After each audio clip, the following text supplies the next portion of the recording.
on this episode of A Tale of Two Hygienists. I think that this is so important for like hygienists too, and any of us that go through like life-altering events while we're working. Like your whole life changes, and everything that you were doing before is so different. It just shifts perspective, and that before I really worked. I didn't really focus as much on like my personal life or my personal hobbies or things that I was doing. I was just working a lot. And now it's exactly the opposite, where I want to work, and I want to work and make money to pay my bills, since I'm now responsible for all of that on my own. But I want to live. I think one thing that I've and I'm sure we all experience this, as we do see a shortage of hygienists and we do see people wanting to work less, or, whatever that might be, is that patients want to see the same hygienist. Yeah, this is a tale, oh yeah, a tale of two hygienists. So there might be only one, bringing the best of dental knowledge, and we do it all with ease. We cover oral health and screening, and preventing gum disease. We're gonna do a lot of learning, and have a little bit of fun working at the dentist. A tale of two hygienists. Welcome back, everyone, to another episode of A Tale of Two Hygienists podcast, episode number 505. I'm your host, Andrew Johnson, and thank you so much for being with us today. We have a great one for you. Brooke Crouch is back on the podcast, and she's doing something that's kind of unique. I think, so we get out of school, we usually go into private practice or DSOs. We practice clinically for a while. There's a bunch of people who end up writing and speaking and kind of venturing out in different areas within dentistry. Sometimes they go into nonprofits, mobile dentistry, whatever it might be. And then a lot of them kind of stay there. They kind of stay in that corporate world. And Brooke had an opportunity to go into the corporate world, and she excelled at it. And some things happened. Some life things happened, and she's finding herself going back into the op after all of these years. And I think it's just such an interesting story, because a lot of us, whether we took time off for COVID or we took time off for whatever reason, maybe we're raising kids, taking that first step, getting back into the operatory, might be a little bit daunting, might be a little bit scary, challenging. You might feel insecure about maybe your skill set, or just not knowing what to do with the computers. There's so many different things. And so that's what we talk with Brooke about today. She's an absolute awesome resource. If you are finding yourself in this predicament, be sure to reach out to her. She's happy to give advice. And in fact, she'd probably really welcome the outreach. So thank you so much for listening to this episode. Enjoy it, and we'll see you next week. A tale of two hygienists. Listeners, welcome to the interview portion of the podcast. Joined today by Brooke Crouch. Brooke, thank you for being here. Thanks for having me. I'm excited to be with you. Buddy, can you believe this podcast has been going over for over 500 episodes. We're on the tail end of my time here. And so, of course, I wanted to have like my favorite people on. I'm like, Brooke's got to be one of them. So, by the way, did you know how stupid that is for me to actually say it out loud? Because there's going to be 30 or 40 people like, why didn't you pick me, Andrew? And I'm like, oh, crap. So I'm just setting myself up for failure. But thank you so much for being here, because you're my favorite people. Well, thank you for having me. I was super excited to make that list and to be here to be a part of kind of the tail end of your time with this podcast. You put a lot of Well, and work hopefully into with the it. new host, you'll come back though with them. I mean, For sure. we don't know who they are yet, to be candid, but it's going to be fun. It's going to be a whole different energy, a whole different dynamic. I think we're going to really try and lean back into a lot of education, a lot of fun, a lot of, pizzazz, all the stuff that, not saying that we didn't do that now, but I'm hoping that there's going to be like a renewed, energy here. But one of the reasons why I also wanted to have you on though is because I feel like if we're going to have some transparency here, one of the things I've leaned into this last maybe 18 months or so is really focusing on the new grads. And part of that is because with my different roles and things like that, I feel like I was seeing a change in the quality of clinician that was out there. And I was like, hey, whatever I can do to make sure that these new grads have the help that they can get. I want to bring people on to kind of give them foundational knowledge, help them get and start off on the right path. Now, unfortunately, I did that at the expense of not really helping people maybe like in our part of our careers very much because I was going a different direction.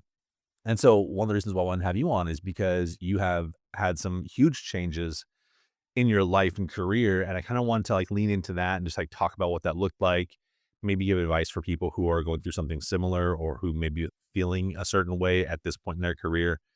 And so hopefully that's what we can talk about today, if that's all right. Absolutely. I'm excited to have the conversation. I think that we have a lot to share because I have had a lot of changes and I have a lot of different perspectives. So I'm excited for us to have this conversation.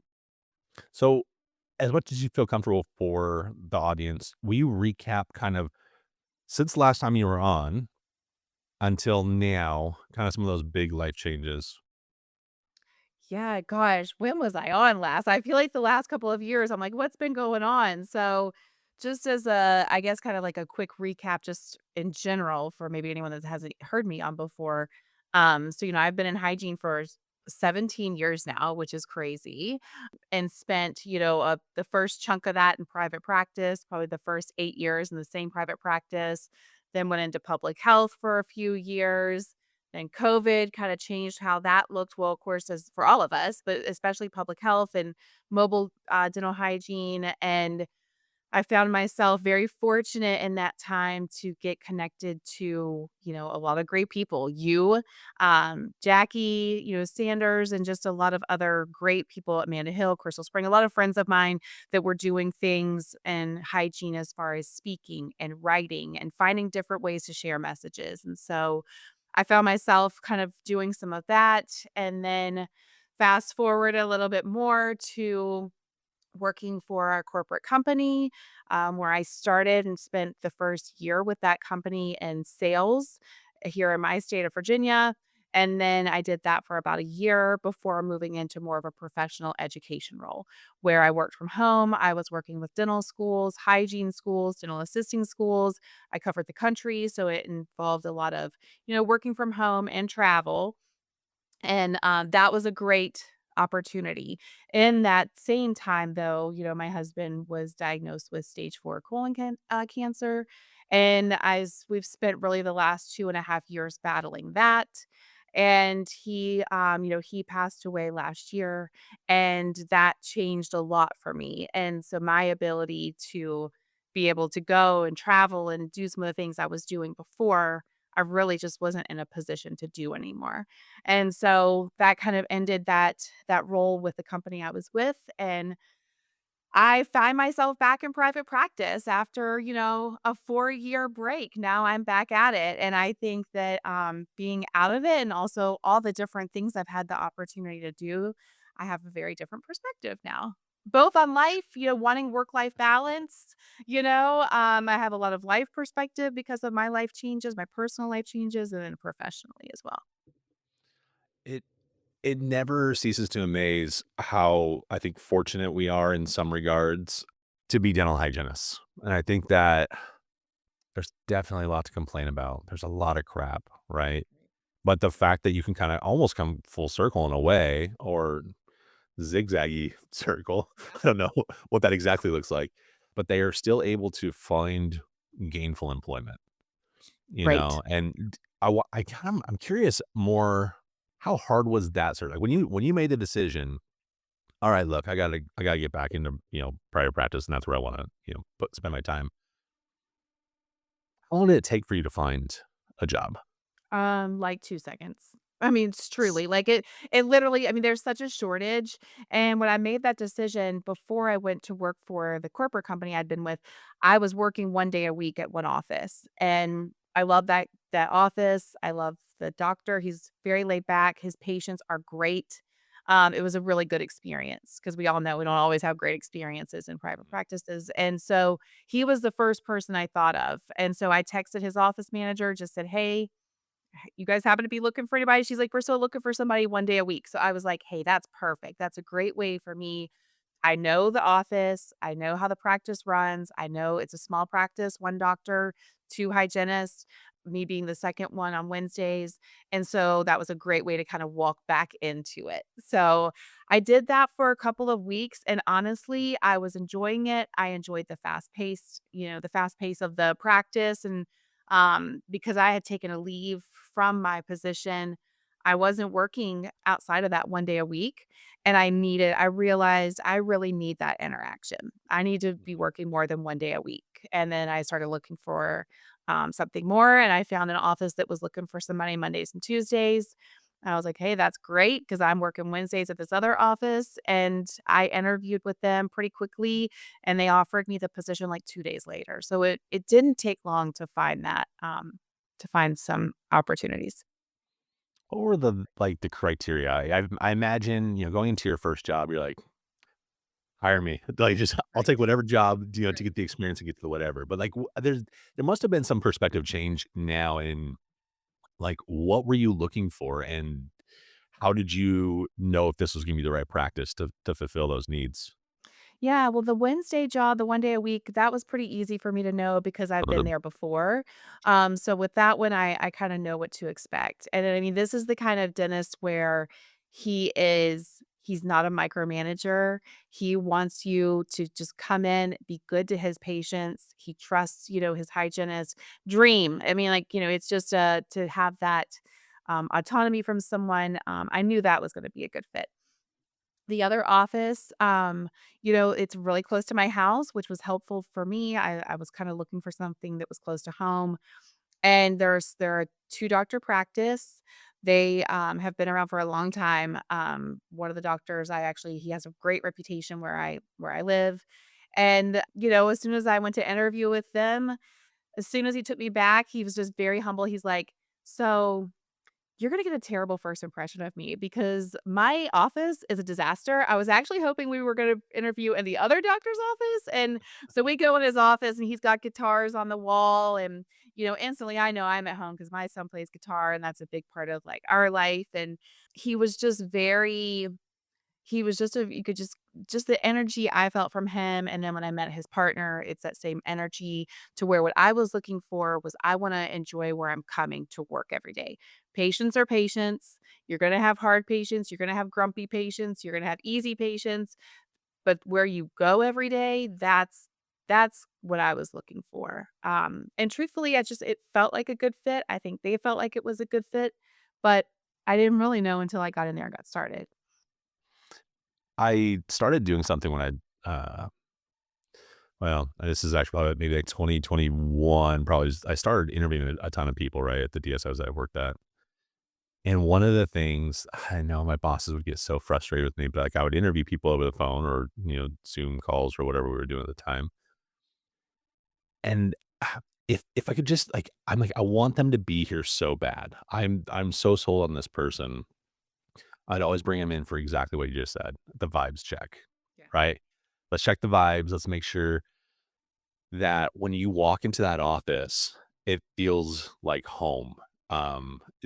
Dental offices have a weird smell. I think most of us don't smell it anymore, Yeah. but there are some times when you go in and you're like, okay, there's like a familiarity to even the scent of the place. Mhm.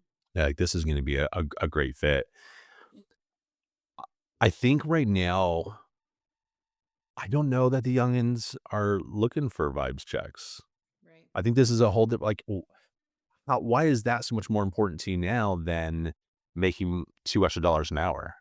Oh, for sure. Like, even I think that well, I think it's experience, right? Like, we've had the years to have the experience. I think that, my mentality has changed too. Like, I don't know about you, but, like, when I was in private practice in the beginning, I used to, like, scan every single chart. I wanted to know every single thing that was coming up for the next day, and I would be stressed, about what was gonna be coming up for the next day or the next week. Now I get there, 30 minutes early, so I can still scan through the patients that are coming that day. But I'm not looking ahead. I've gotta be there. I'm gonna be there for that entire day.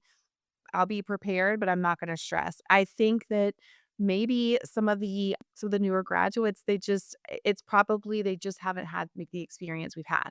So they are Mhm. looking at that hourly pay. I also I have found here where I live new grads, I remember when I graduated, there was a hygiene shortage. So you were really lucky to get placed in an office and to not have to temp and fill in.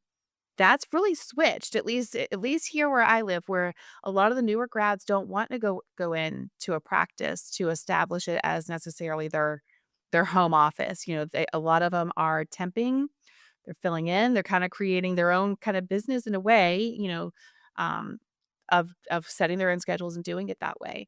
And so I think that's one thing that's really different for what I'm seeing for newer graduates here. Are you seeing the same? Eh, um, not so much, but I think it's all I think Florida's different, where we're at. We're such a destination, right? And Yeah. I live in the greater Tampa area, and especially the last place I was working was like, I mean, we had a influx of seasoned professionals from Ohio and New York and New Jersey, and, like, it wasn't really the same kind of and I wasn't really hiring new grads as much, right? Like, if I had to because we couldn't find another body, then maybe I'd consider it, but we were more looking for the experienced professional that could have education was kind of our foundation, right? And it's hard when you're a new grad to be able to give, like, that really great education because you just Yeah. don't know and haven't seen everything yet. You haven't had your recalls come back to see, "Hey, this works, and this works consistently," or, "I was told that this is supposed to work, and it's not working, so let Right. me change how I say it," right? But there's gotta be something to that, and I mean, we can explore it just a little bit because again, this is like an interesting perspective shift where I feel like I'm more like you. I see there's value in temping. And I see there's value as temping maybe even as a new grad for experience purposes, right? Mhm. There's all of the different, practice management software stuff that you get to learn. There's all sorts of workflow that you get to learn. There's all sorts of, Allison is not gonna love I said this, but when I was dating Allison, like, I dated several other women at the same time. Not like serious dating, like, right? It was just like 1 date here, 1 date there, and sometimes I'd have 2 dates in a day and things like that, and it was more of just like, what do I like and what do I not like about certain personality types and certain people? And I think there's a value there in what the new grads are doing. Right. I don't think it's really sustainable Right. for them long term because you're going to lose the humanity that is dental hygiene. Dental hygiene's strength is connecting with your patients year over year over year and watching them grow and get healthy and even if you're like this, which I'm not as much like this, but, like, even seeing their kids grow and the families grow and being kinda like that stable thing in their life, like, there's a lot of value there, Right. but that's where job satisfaction really comes in. Yeah. So but you weren't really interested in doing the whole temping gig though, huh? I really wasn't. I thought about it, I thought about it because goodness knows there's enough work to go around that I could have set my schedule a little bit differently. But I wanted to, like with my Wednesday office, because I was there before, I fit right into that. I like being a part of a team. Lovely. I like being a part of a team. I think that I wanted to settle in a little bit. I wanted to do that. I wanted to get to know the practice. And it's odd and like I really always believe that things happen the way they're supposed to because I never get on Indeed. I never get on Indeed and look for anything. I mean, I know enough practices that I could easily go by and just drop off my information to say, "Hey, contact me." Especially for my doing sales with the company I was Mhm. with. I was in a lot of practices. So I easily could have just gone in and but I was sitting at home one day and I was like, let me just look and see. And sure enough, there's this office, looking for somebody Mondays and Tuesdays, 5 minutes from my house. And I'm like, that would be perfect for me. And so I felt like it was meant to be. And of course I go and the energy was good and it was a good fit. So and I wasn't to me, it was a little too stressful to not ever really know what I was going into, like going Mhm. into different offices and temping. I have now gotten to learn 2 software systems, but I just I didn't wanna not know what I was going into each day. Can we just real quick, what software systems have you had to work with before? So I've always worked with EagleSoft, that I've been very Uh-huh. comfortable with, and now I'm learning Dentrix. Okay. So those ones So are Dentrix. similar though, and they're not Yeah, too far off. yeah. Alright, look, you might not have this, but, like, I know I have this. Okay. Was there was there something that you went and you're like, "Holy crap, I actually am not good at this, even though I should be good at this." Or, like, there's whether it's gonna be probably maybe not the instrumentation side of it, but, like, what were the pain points in coming back to this? Oh my gosh. So there's a couple that and I will say I have been so humbled by this experience. Like I think we always have humbling moments, right? And I think that This has been one. This has been a humbling moment, of coming back into practice. One thing I swear I still struggle with is just, like, holding my suction, holding my cat, holding all the things, right? Like, remembering how to hold my patient mirror and also suction and do all the things. I also, each operatory is so different. I like, in one office, you're just trying to find my, like, best positioning. My body is surely feeling the fact I've been gone for 4 years, so ergonomically, I'm kind of going back to that. So it has been humbling.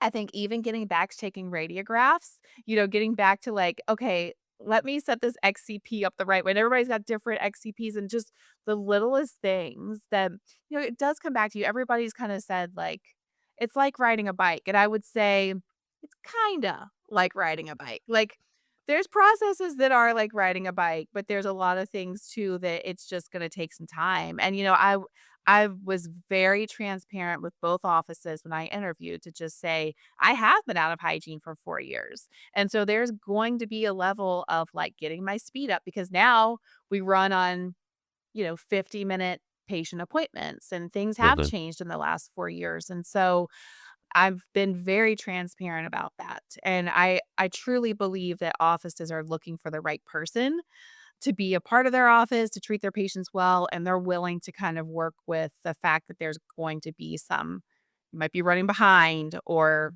just some things you gotta get back up to speed on.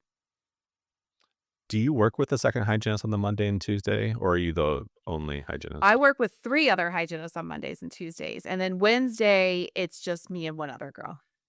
But you've been working with that person for a while, so Mhm. you guys have already.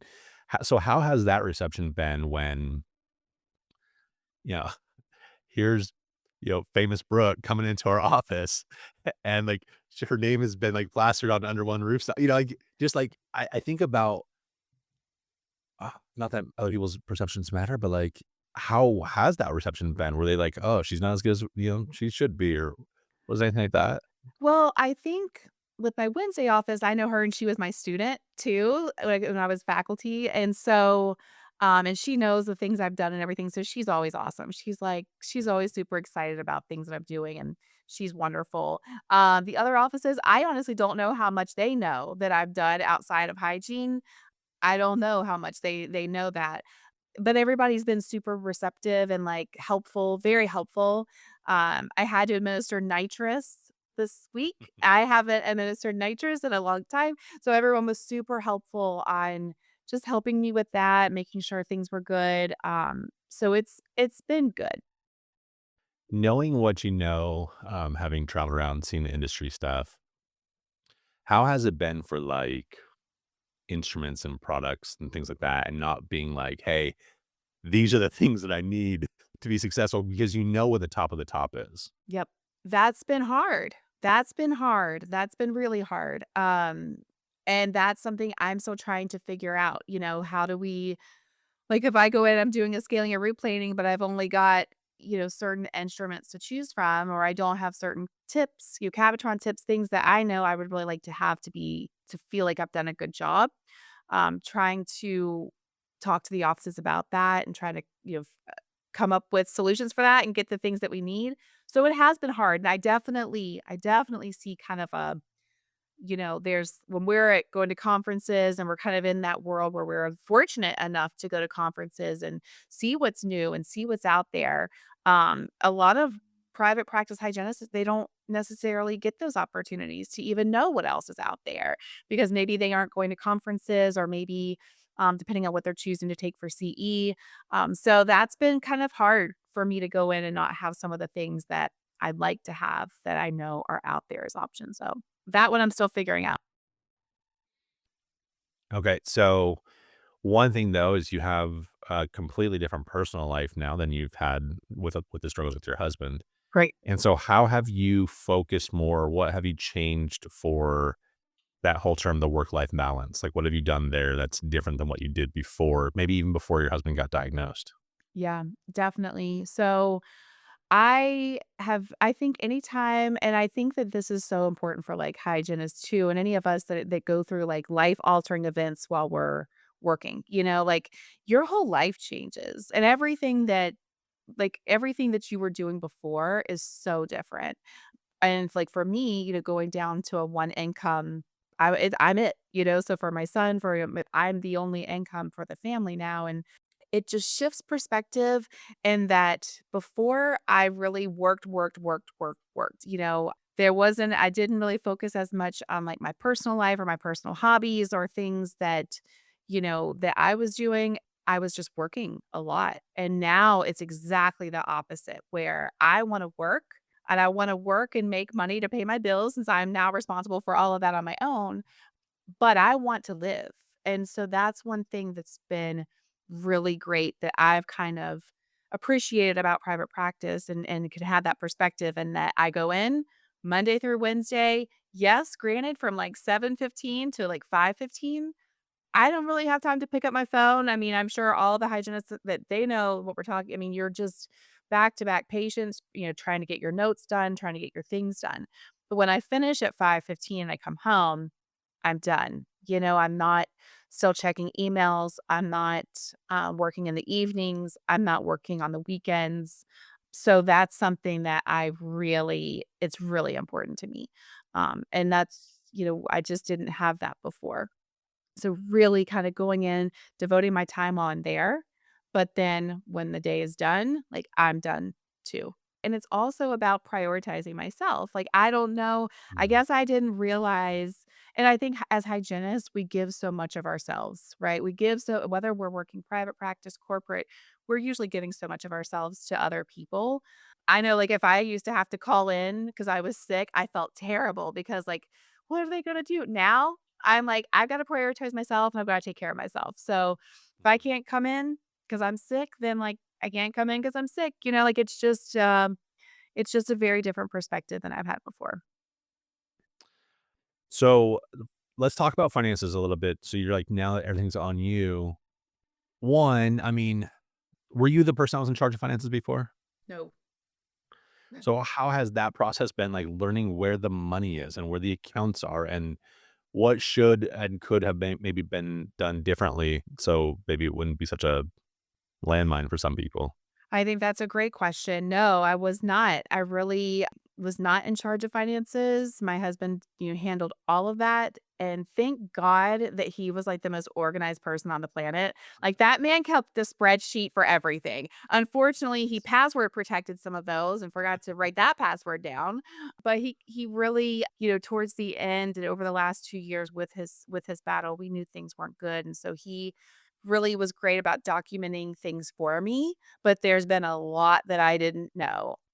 And I've learned, because we both had very healthy incomes coming in that we were paying number 1, we were paying way too much for a lot of different things. And I'm like, "What are we paying this for?" So I've had to kind of like cut this and cut that and it's been a lot to take on. Um I do have a financial advisor now, which I have never had before, and they have really come in and helped me manage and know what to do because I genuinely didn't know what to do. And I would say for the first 6 months, it was a lot of just putting out fires. Bills were automatically set to be paid, and I was still working full time, so, like, that was okay, but then once the Mhm. dust settles a little, it's like, "Okay, so now what?" And especially after I decided to leave my corporate job and take about a 60% pay decrease for myself. How's that gonna look now, And that's one thing I'm still learning, but I have definitely learned the empowerment of knowing what the financial situations are, knowing what bills are coming out of what accounts, knowing why are we even paying that, kind of taking a much closer look at things. And that has also changed my perspective and helped me, just kind of be very go with the flow when it comes to like private practice. I think that it helps that I'm just like, I'm here, I'm here to be a team player and to see patients and I need to be working. I have a responsibility. I know what I need to make. And so let's just make the most of it? I'm interested about this financial advisor thing because one, it's something that I would say among the healthier of relationships of my friends that are married, they almost all have one, which I thought would be interesting because it costs money to have a financial advisor, and so people are, like, trying to, scale back. Maybe explain approximate costs of, like, what someone would look like if they were gonna get a financial advisor. How do they interview for a good financial advisor? What does that person do? Like, what are your appointments with them look like? Right. Yeah, and so that's a great question. And so, and that's something like my financial advisor, my parents were using, they were using this group. It's actually a father and son. My parents loved them. So the referral, they came to me from my parents. Um, but they're amazing. And they came to my house. I mean, they were coming to my house within the first week of my husband passing because like, things I had become made the beneficiary of different things, like, I was overwhelmed with things that were going on, and the great thing about them is that they come to my house, I don't have to go to them, and they still come to my house. If we're gonna have a meeting, sometimes they'll come here or I'll meet them somewhere else.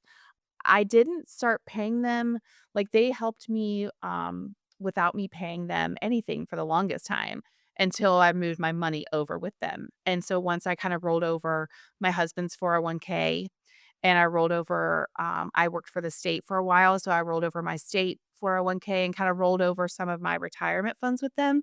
Then they basically are taking a percentage of what they're making for me, off of my investments, basically. And, they have talked to me a lot about coming and working with them and becoming certified, and I actually have become certified. I've kinda done the first step in that process.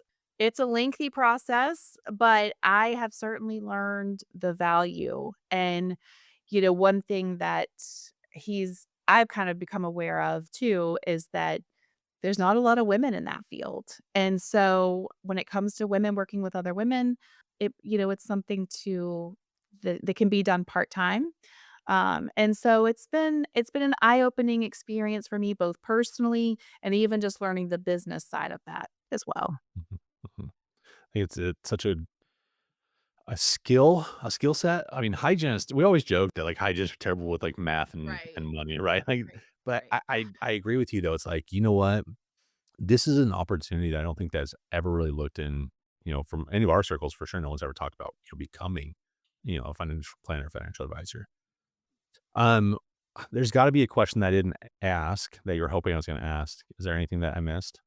I'm thinking, I don't think so. I really don't think so. I think that I loved how we kinda shared just, like it really to me, it does feel like it's all come full circle, right? Like, it really Mhm, has come full circle.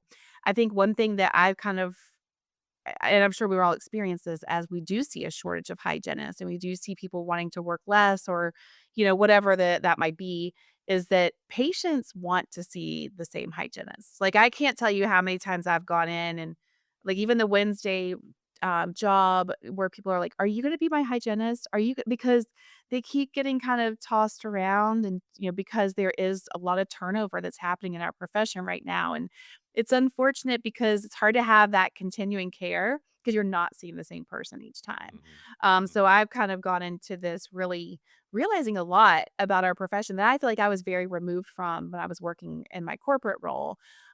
It's been great to get back to seeing patients.